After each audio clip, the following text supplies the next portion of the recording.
Professeur Joao Veloso, merci d'avoir répondu à notre invitation. Pouvez-vous d'abord rappeler à nos téléspectateurs les faits précis qui ont conduit à la condamnation de l'ancien président Bolsonaro par le Tribunal supérieur électoral du Brésil?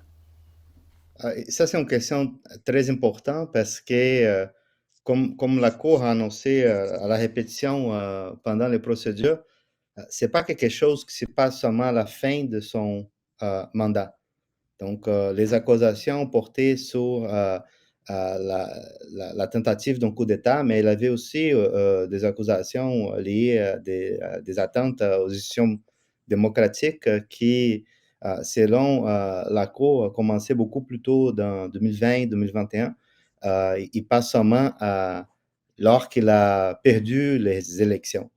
Donc ça, c'est quand même très important à considérer. Donc, ce n'était pas quelque chose qu'on peut faire les parallèles avec les États-Unis en rapport au 8 janvier.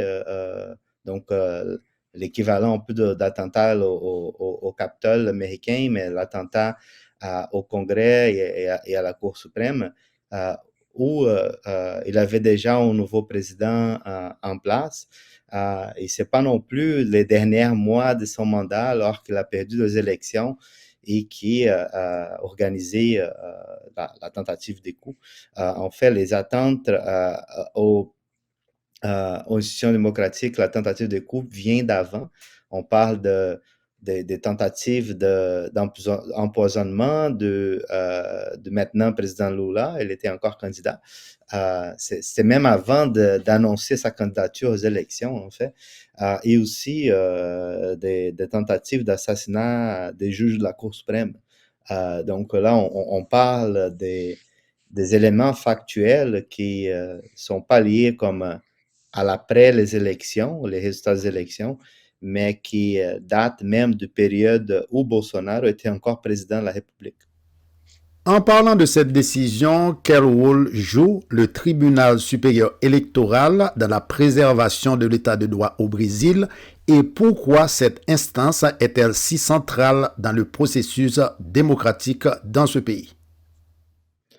Alors, les tribunaux, le supérieur tribunal fédéral, comme on l'appelle au Brésil, c'est la Cour suprême. Donc, essentiellement, c'est l'équivalent à cette idée de Cour suprême de plusieurs autres juridictions. Donc, c'est un tribunal constitutionnel. Donc, c'est le tribunal qui veille sur l'état de droit, le respect de la Constitution, même si parfois, au contraire d'autres cours constitutionnels ailleurs dans la planète, ils vont avoir beaucoup de cas. Donc, et ça, c'est compréhensible. Donc, le Brésil, comme d'autres pays d'Amérique latine, ils ont vécu des expériences dictatoriales, transition démocratique. Donc, certains clausules aux garanties juridiques euh, habituellement qui ne sont pas nécessairement ancrées dans la Constitution. Au Brésil, là, un statut constitutionnel comme on clause paître, qu'on ne peut pas nécessairement changer. Et donc, ça ouvre beaucoup de cas. Donc, même pour des cas réguliers comme un habeas corpus, qui est dans plusieurs autres juridictions, ça ne va jamais aller jusqu'à la Cour suprême. Mais de la façon que le droit constitutionnel est organisé au Brésil, même ces cas qui parfois sont anodins et qui passent dans plusieurs autres juridictions, surtout dans les cours de première instance, ça arrive de monter jusqu'à la Cour suprême au Brésil. Donc, c'est un cours constitutionnel comme dans d'autres juridictions qui attendent des matières constitutionnelles régulièrement, mais parfois ils vont attendre trop de choses. Donc, ils ont un mandat beaucoup plus élargi que d'autres cours constitutionnels et c'est à cause de ça pourquoi que j'explique longuement ces dimensions-là, parce que ça aide à comprendre pourquoi que la différentes chambres pour évaluer pour les procédures sur certaines causes criminelles ou pas, comme dans les cas du procès entourant le monsieur Bolsonaro, oui, il avait une des chambres, des tourmes, des équipes, comme on les appelle, exactement à cause de la quantité assez volumineuse des cas qui arrivent à la Cour suprême brésilienne si comparé à d'autres cours constitutionnelles autour de la planète. La décision repose notamment sur la remise en cause par l'ancien président Bolsonaro du système de vote électronique. Pourriez-vous expliquer l'importance symbolique et pratique de ce système pour la démocratie brésilienne?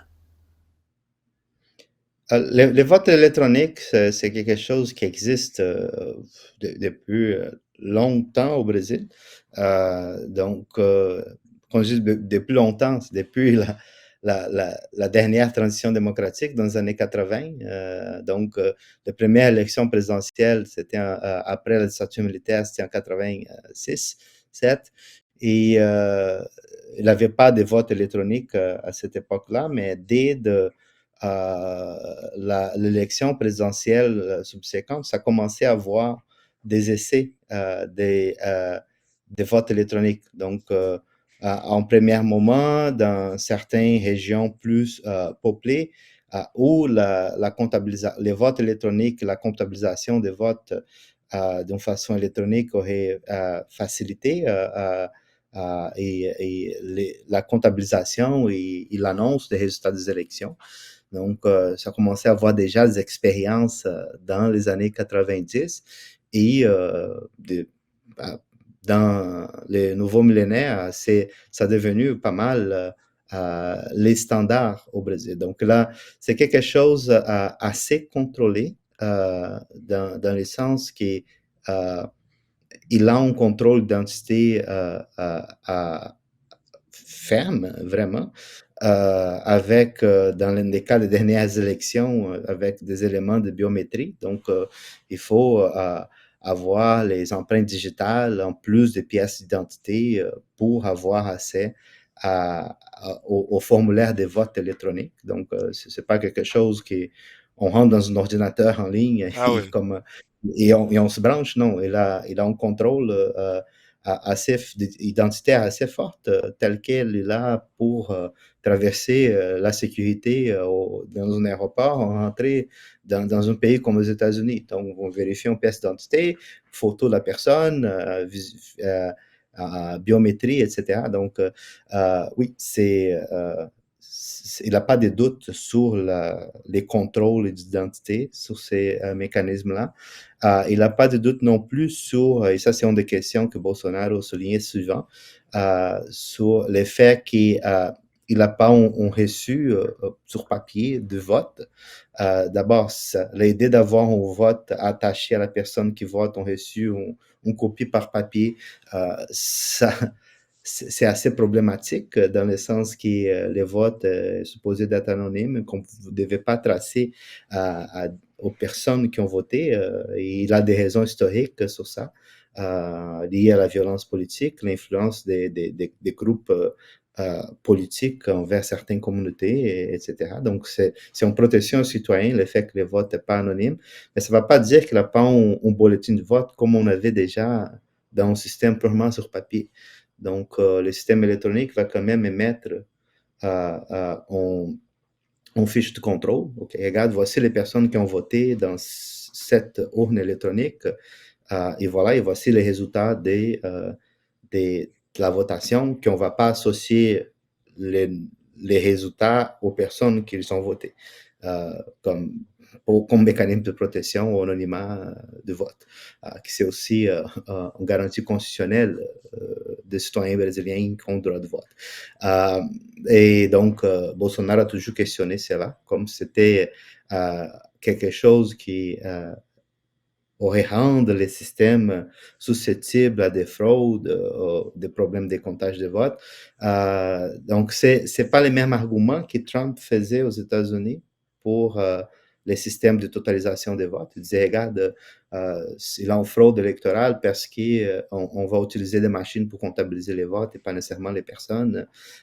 Non, du côté brésilien, c'était un peu un argument un peu différent de Bolsonaro, mais qui mettait en question la validité des processus en cours Et évidemment, il mettait en question nos géométrie variable. Hein.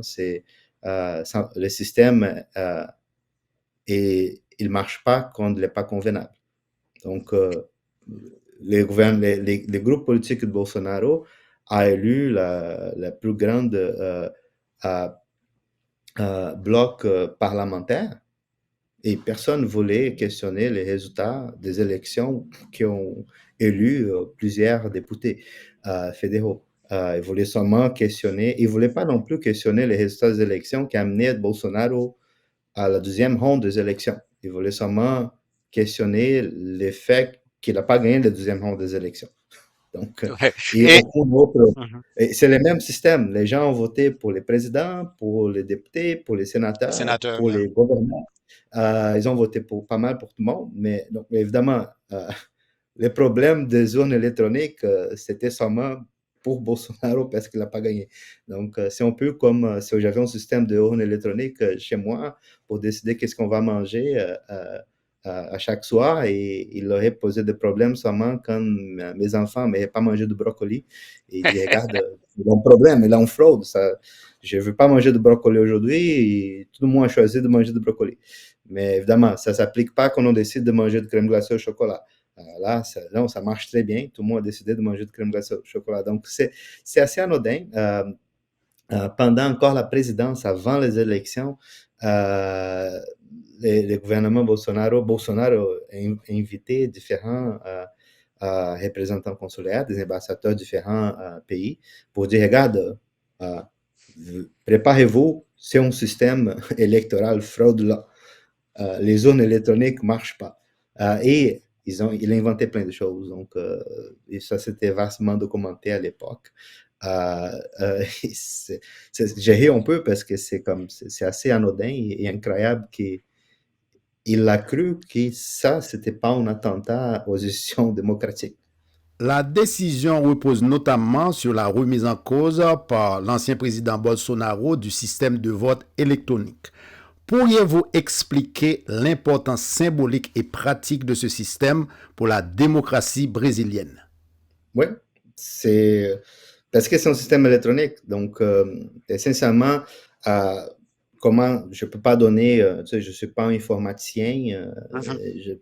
un ingénieur, mais je soupçonne que euh, comme c'est électronique, et je pense que les messieurs, madame, tout le monde vont comprendre ça très bien, les votes est comptabilisé au fur et à mesure qu'ils rentrent. Donc, la propre urne électronique archive les votes et les totalise au fur et à mesure. Donc, ça veut dire le suivant, que dès que les urnes sont fermées, genre à 5 heures le soir, disons, et qu'il n'y a plus de personnes qui votent dans cette urne, elle est déjà en mode de produire la totalisation immédiate, imprimer la liste d'électeurs qui ont voté dans cette urne et les résultats. Ça, c'est affiché. Donc, moi, je vote à l'ambassade du Brésil, à Ottawa. Je suis résident à Ottawa. Donc, les résultats des élections sont imprimés et affichés à la porte de l'ambassade, genre 30 minutes après. Wow. Donc, ils ne vont pas nous montrer la totalisation totale parce que là, il faut attendre que toutes les zones sont fermées dans toutes les régions du Brésil, là, des fuseaux horaires différents. C'est un peu comme d'autres pays, des proportions continentales. Et une fois que ça rentre, là, ça apparaît tous les résultats. Donc, c'est un peu comme la totalisation des votes, par exemple, au Canada. Aux États-Unis, qui, dès que les votes de la côte ouest, dès que les zones de la côte ouest ferment, il y a beaucoup de votes qui apparaissent déjà dans la Mhm. comptabilité. Donc, si on met ça dans une échelle électronique donc, il faut comprendre que le Brésil, la plus grande démographie, c'est dans le littoral atlantique, donc dans un fuseau horaire. Donc, quand ça arrive à l'ouest, à Acre, qui ça va finir 2 heures plus tard, tous les résultats de régions plus peuplées au Brésil sont déjà comptabilisés. Donc, c'est clair que quelques minutes plus tard, qu'on peut après la fermeture de toutes les zones en territoire national, on a déjà les résultats. Par force que les zones électroniques ont déjà comptabilisé, ils ont déjà envoyé leurs logs avec les résultats au système centralisé pour mettre tout ça ensemble. Et ça se passe très vite. Euh, Comme ça se devait passer très vite dans n'importe quel pays qui fait en comptabilité électronique et pas vote à vote en personne. Donc, ça ne va pas dire encore là qu'il n'y a pas de vérification. Ça veut dire que la vérification, les observateurs de différents partis politiques, toutes les partis politiques peuvent avoir un observateur. Ils vont avoir accès au log des zones électroniques. Ils vont vérifier, dire, regarde, oui, il a 5000 personnes qui ont voté ici. Il a eu les résultats on voit les votes rentrer. C'est possible d'avoir les votes détaillés. Oui, il a un vote, un vote, un vote. On peut compter tout ça à la main, mais c'est déjà comptabilisé et totalisé par la propre urne électronique. Donc, ça va vite, c'est vérifiable. Évidemment, vérifier, ça prend plus de temps, comme dans n'importe quelle juridiction. Mais oui, on contrôle. Donc, En élargissant un peu le cadre de notre entretien aujourd'hui, professeur Veloso, que révèle selon vous le dossier Bolsonaro sur l'usage de la désinformation comme outil politique au Brésil et ailleurs? alors, je pense qu'avant d'avancer dans la réponse, je pense qu'il faut préciser les mots désinformation. Et moi, je n'aime pas vraiment ces termes, surtout quand il a un objectif clair de l'utilisation de ce qu'on appelle des informations. Donc, des informations, c'est-à-dire on peut tout et n'importe quoi dans un contexte de, de communication, d'interaction sociale, peu importe. Euh, Là, on peut dire oui, c'est l'information. On dit toutes sortes de choses. Mais à partir du moment qu'on a enfin un objectif stratégique ou pas, politique ou pas, mais qu'on a un objectif quelconque, nous ne sommes pas dans une situation de désinformation, mais dans une situation de contre-information, information. Donc, on essaie d'atteindre des objectifs particuliers. Donc, dire que l'urne électronique ne marche pas ou que l'élection a été fraudée, là, je peux aller plus loin que les contextes brésiliens. On a vu ça ailleurs, aux États-Unis et ailleurs. Nous ne sommes pas dans une situation de désinformation, nous sommes dans une situation de contre-information où on veut atteindre des objectifs spécifiques. Dans le cas de, et si on transpose ça pour l'interprétation de la Cour suprême et plusieurs d'autres, oui, c'est on attend à des institutions démocratiques. C'est un crime. Donc, on essaie, c'est pas seulement la désinformation de façon générale, non, c'est une narrative qui cible certains objectifs, qui essaie d'aller contre des éléments factuels, des informations vérifiables, en utilisant des stratégies de contre-information, d'aller contre cette narrative établie avec certaines fins politiques, économiques, sociales, peu importe. Donc, oui, il n'a pas eu de désinformation seulement. Tu sais, désinformation, c'est ma grand-mère qui va dire que peut-être s'il faut ajouter telle chose dans sa recette pour préparer un gâteau, il va produire tel type d'effet, même si ça ne marche pas. Ou des potins de voisinage ou quelque chose du genre. Nous ne sommes pas du tout dans ce registre-là. Nous sommes dans un registre de comment qu'on veut interférer dans les processus électoraux. Et si on n'interfère pas dans les processus électoraux, on essaie de délégitimer les résultats d'un processus électoral qui a déroulé d'une façon normale. Ça, c'est pas la désinformation. Ça, c'est la contre-information avec l'objectif de déstabiliser des institutions démocratiques ou les processus électoraux comme un tout. Bolsonaro a fait ça au Brésil. Ça n'a pas très bien marché après les décisions de la semaine dernière. Trump a fait ça aux États-Unis. Il n'a rien qui s'est passé. Ça, c'est pas le problème du Brésil, ça, c'est le problème des Américains. Mais oui, c'était pas non plus aux États-Unis une question de désinformation. C'était clairement une question de contre-information. Du point de vue social, professeur Veloso, comment interpréter les réactions, je dirais tout à fait contrastées, Il y a d'un côté ceux qui dénoncent une décision politique et de l'autre ceux qui parlent d'un pas nécessaire vers la protection démocratique. Je comprends ce type d'opposition et oui, on peut dire que toutes les décisions juridiques sont à quelque part politiques. Donc, il a eu des choix politiques pour établir certaines lois et pas d'autres, et choisir certains types de régimes de gouvernance et pas d'autres. Donc, c'est, avoir un cadre juridique qui privilégie la démocratie, pas une dictature, c'est un choix politique à quelque part. Donc, oui, à quelque part, tout est politique. Euh, Cela dit, non, c'était pas une décision partisane. C'était pas une décision politique partidaire ou politique dans le sens qui est associé à un groupe politique ou à un autre, qui est associé au gouvernement actuel ou à un autre. Non, c'était une décision strictement juridique, indépendant de l'univers politique. Au moins selon les droits qui essaient de dire qu'ils sont liés à la politique. Donc, et pourquoi que je dis cela?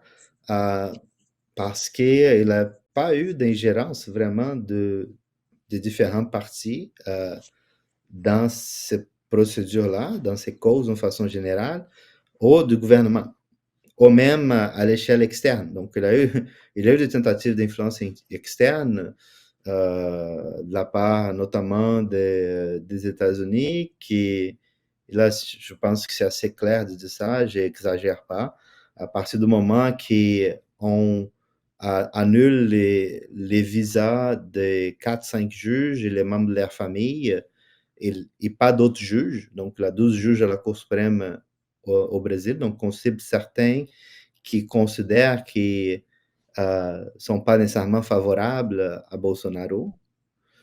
Et parmi un de ces deux juges, on a aussi des sanctions financières. Oui, ça c'est clair, que c'est une tentative d'interférence du politique dans les juridictions. C'est assez clair, donc j'exagère pas du tout. Il n'a pas eu ça de la part du gouvernement. Donc, le ministère public, c'est une institution indépendante. C'est clair que l'enquête de la police fédérale, elle est attachée au ministère de la Justice. Donc, oui, il a un ministre politique qui, à principe, elle est chef de la police fédérale, mais ça ne marche pas comme ça. C'est un poste figuratif. Il ne peut pas interférer dans les opérations. Et là, il faut comprendre que, comme j'avais dit au début, on ne parle pas des situations factuelles qui se produisent seulement pendant les gouvernements Lula. Ça a commencé pendant le propre gouvernement Bolsonaro. Ça veut dire les chefs de la police fédérale étaient les ministres de Bolsonaro. Et en fait, le chef de la police fédérale était parmi les accusés. Donc, on ne peut pas dire que c'est lui qui a produit la preuve contre lui-même. Oui, je vais laisser lever une belle journée et dire comme, oui, je pense que je vais demander la police fédérale à faire une enquête sur notre propre gouvernement et sur moi-même. Non, Yeah. donc ça veut dire la police, d'une façon technique, elle fonctionne d'une manière déjà indépendante du politique. Si on parle du ministère public, c'est encore pire. Donc, on parle d'une carrière qui, même s'il a un choix de gouvernement parmi 3 candidats qui les procureurs de carrière vont voter, oui, fonctionne de manière indépendante. Le gouvernement ne contrôle pas qu'est-ce que les ministères publics vont faire en termes d'accusation ou pas. Et là, ça c'est très différent d'autres juridictions comme au Canada où les ministères publics, c'est comme les représentants du roi ou de la reine. Donc, c'est les procureurs de la couronne. Donc, au Canada, on peut dire même que oui, les ministères publics sont attachés à l'exécutif de l'État parce qu'ils représentent les rois. Ce n'est pas le cas dans d'autres traditions juridiques où il n'a pas de roi et les mystères publics représentent les publics. On peut la tradition française, etc.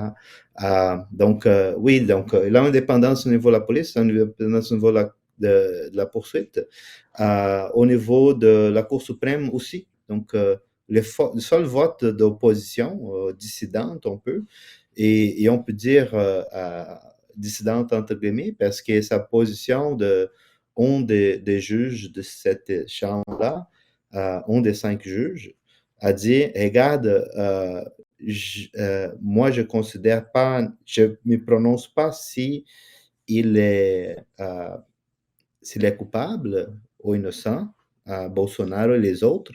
Je considère que la Cour suprême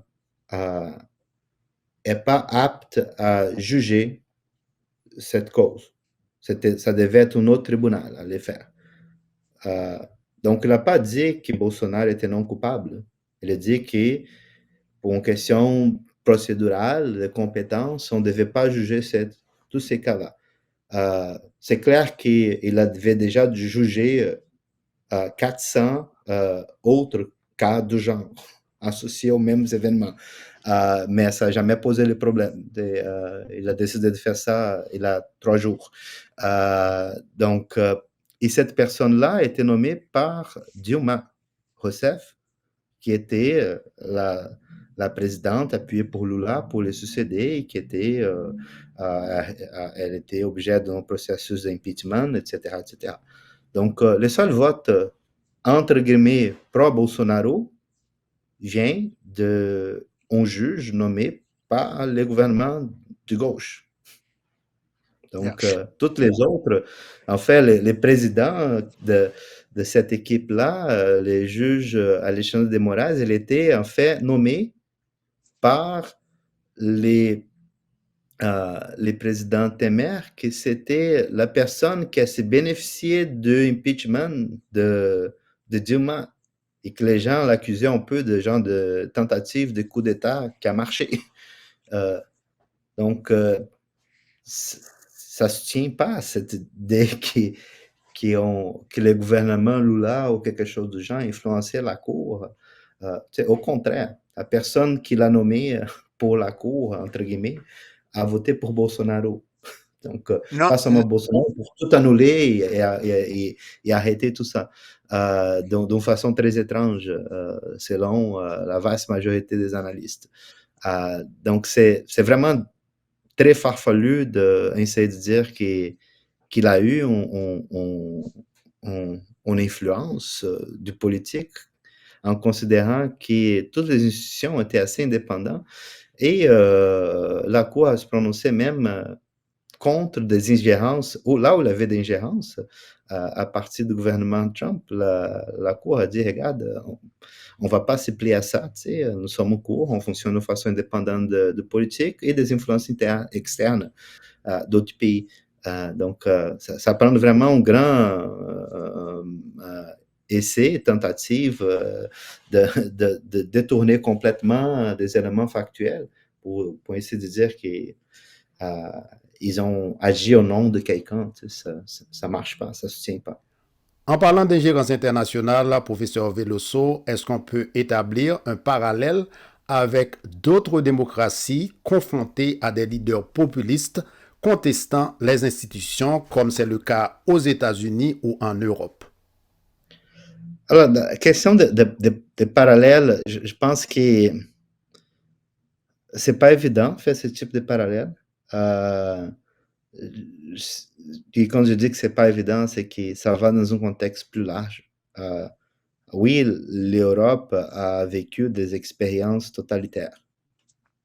Pas seulement pendant la Deuxième Guerre mondiale, ça a commencé avant, et pas seulement en Allemagne, ça a eu aussi dans d'autres pays européens après. Donc oui, il y a eu des dictatures en Europe. Il y a eu des mouvements totalitaires qui ont ravagé la paix politique en Europe à différentes occasions. C'est la même chose pour à plusieurs pays en Amérique latine et en Afrique. Et assez souvent, dans ce type de contexte-là, ils ont créé des protections d'autres sur le plan constitutionnel pour pas que ça se produise encore.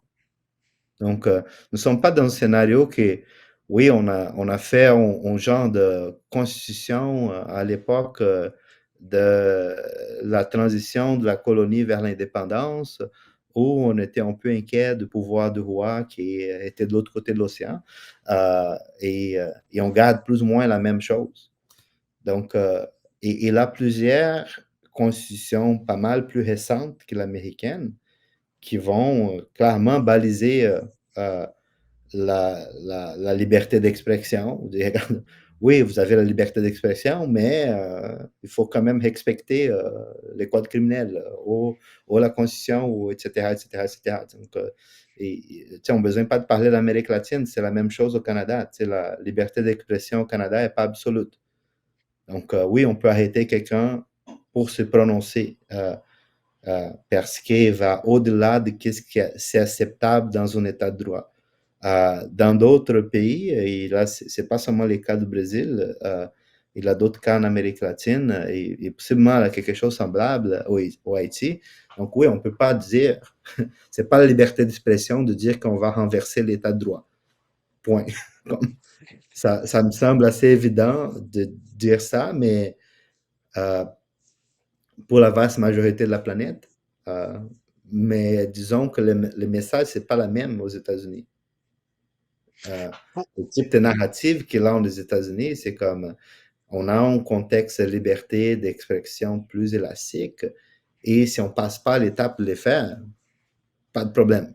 Ça, c'est pas du tout le cas au Brésil et en plusieurs autres juridictions. Donc, quand je dis que c'est un peu difficile de faire ce type de comparaison, c'est que c'est pas seulement une question juridique, ces questions juridiques-là reflètent des processus historiques assez complexe et différent d'un côté à l'autre.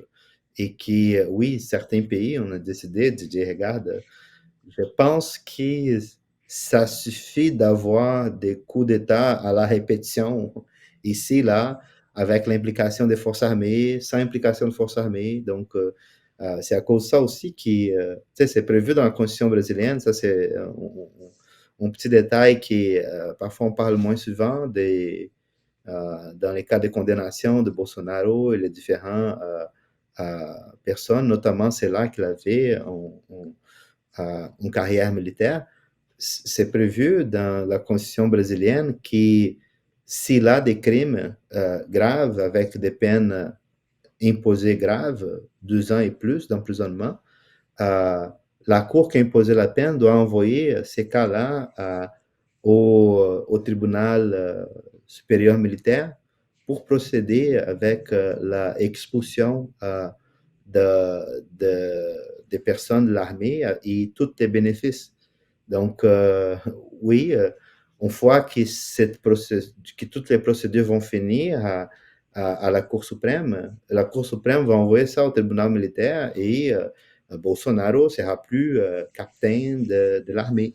Braga Neto et Leno non plus. Donc, tous les généraux vont perdre leur ranking et leur statut de militaire et les bénéfices.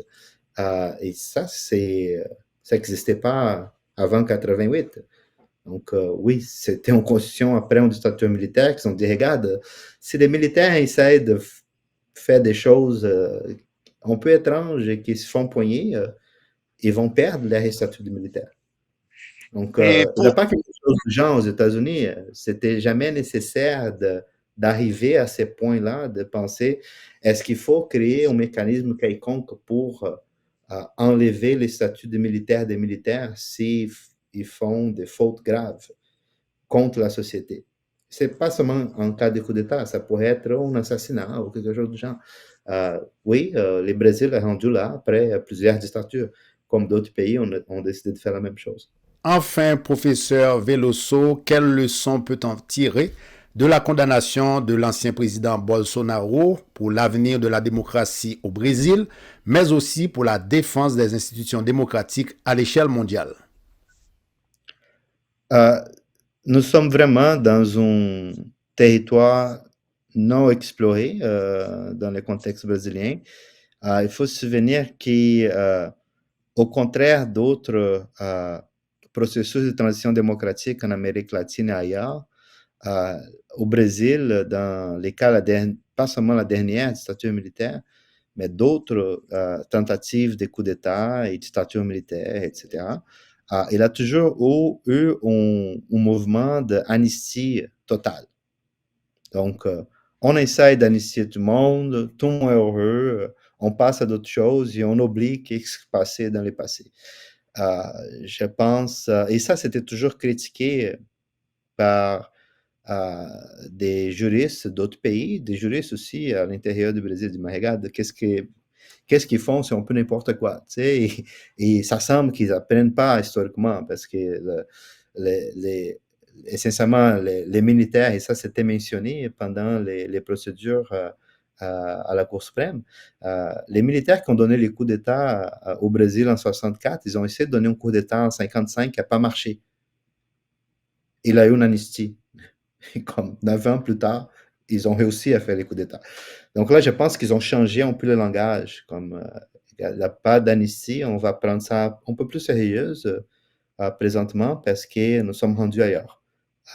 C'est plus acceptable de renverser des institutions démocratiques comme historiquement on a fait au pays. Et ça inaugure un peu une autre étape. On ne sait pas qu'est-ce qui va se passer après. Ça n'a jamais se passé à ce niveau-là qu'on dit, regarde, ça suffit. Il a des élections. Parfois on gagne, parfois on perd. On respecte les résultats. Il a des cours. Parfois nous sommes d'accord avec la décision. Parfois on gagne, parfois on perd. On respecte les cours. Donc il a des mécanismes politiques et juridiques pour vivre en société d'une façon pacifique et démocratique. Il faut les suivre.